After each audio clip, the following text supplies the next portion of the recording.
Então nós vamos estar lendo agora João 12 e fazendo alguns comentários.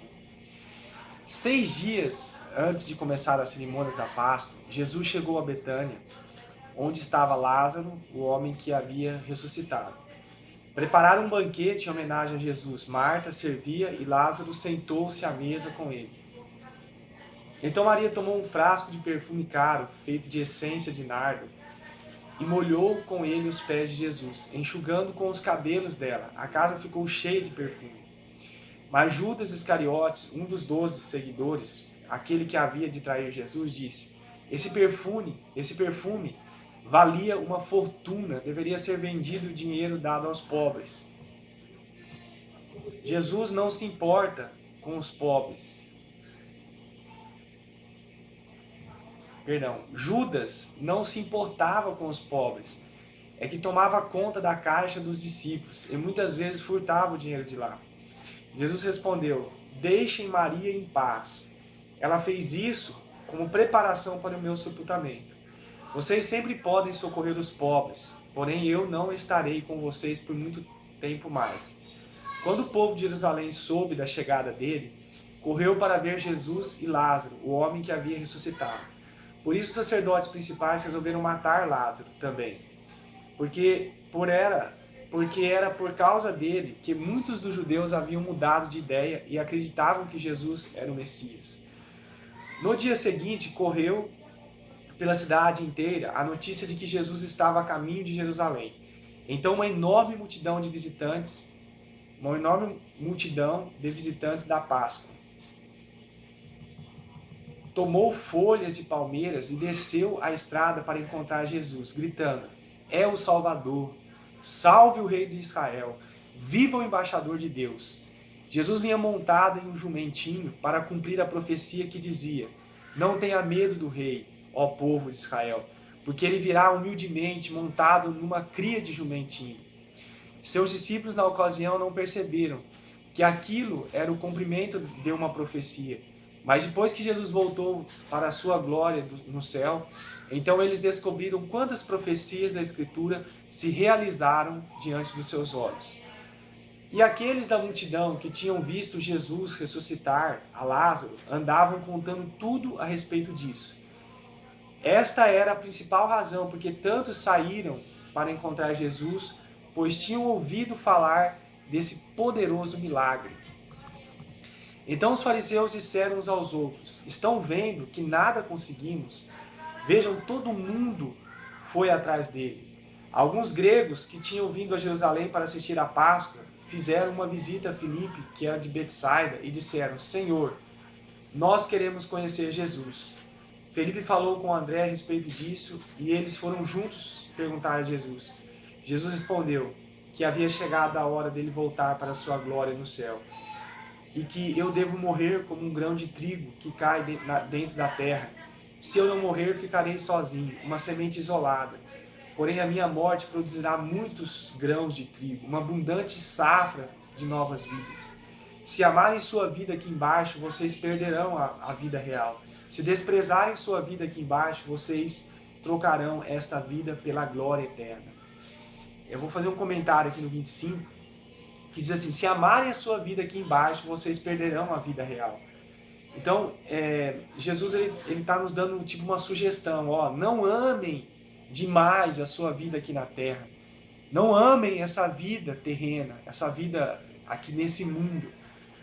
O projeto que eu tenho para vocês é muito maior. O projeto que Deus tem para mim e para você que está ouvindo essa mensagem, ele é um projeto que transcende essa terra, que transcende esse local onde nós vivemos. O projeto de Deus para mim e para você é um projeto eterno.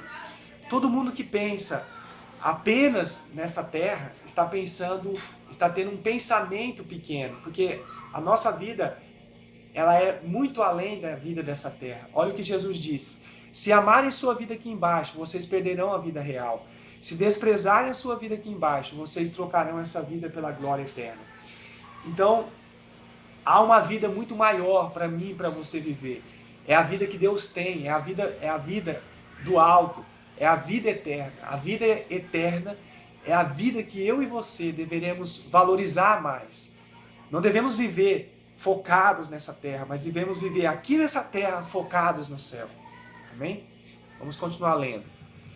Se algum homem me servir, que venha e me siga. Pois os meus servos devem estar onde eu estou. Se me seguirem, o Pai os honrará. Agora a minha alma está muito perturbada. Deverei orar dizendo, Pai, salva-me daquilo que está por vir? Mas essa é a própria razão pela qual eu vim. Jesus aqui estava falando que ele estava meio perturbado, porque estava chegando a hora dele morrer.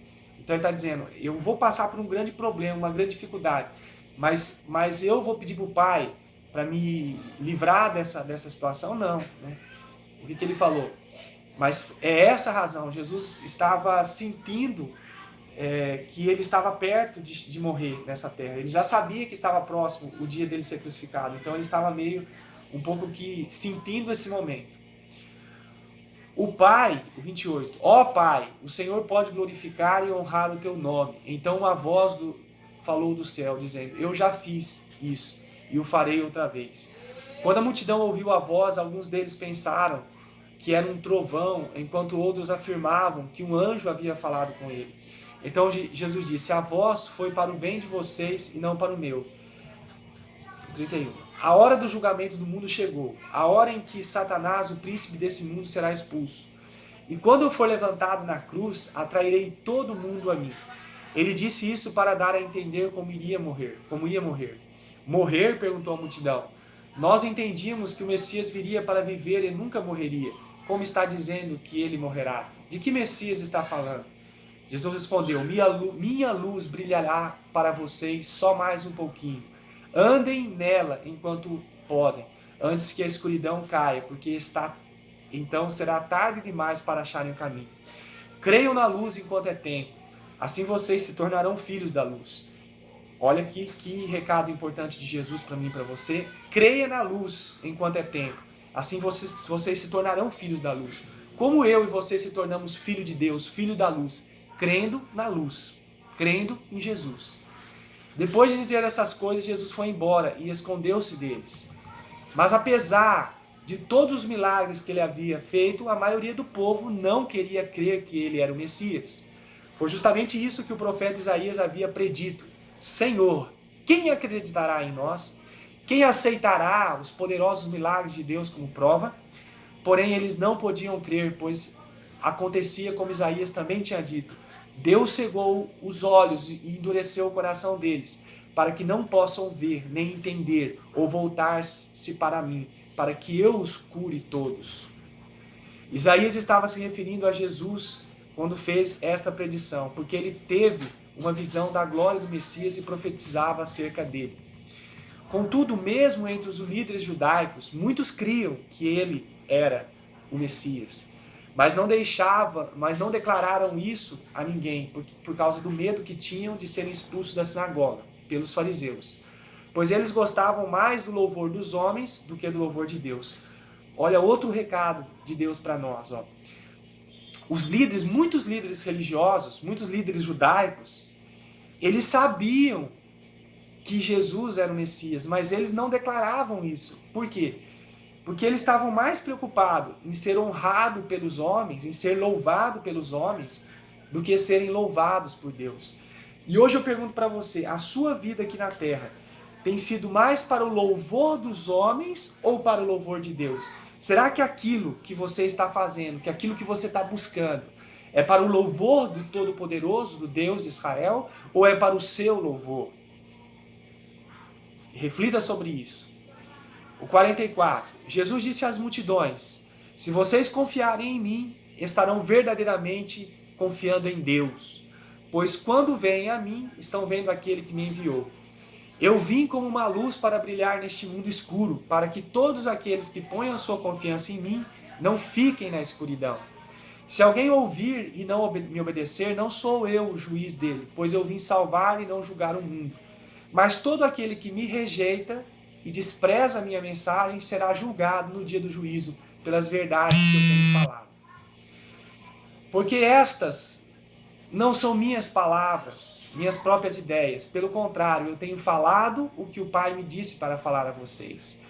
E eu sei que os ensinos dele conduzem à vida eterna. Por isso, tudo o que ele me manda dizer, eu digo. Olha só, os ensinos de Deus, Jesus falou aqui na última parte, os ensinos dele, de Deus, conduzem à vida eterna. Então que nós possamos, que eu e você possamos nos atentar mais a isso e prestar atenção nos ensinos de Deus, prestar atenção na palavra de Deus, prestar atenção nas coisas que Deus diz ao nosso coração. Que Deus abençoe sua vida, em nome de Jesus.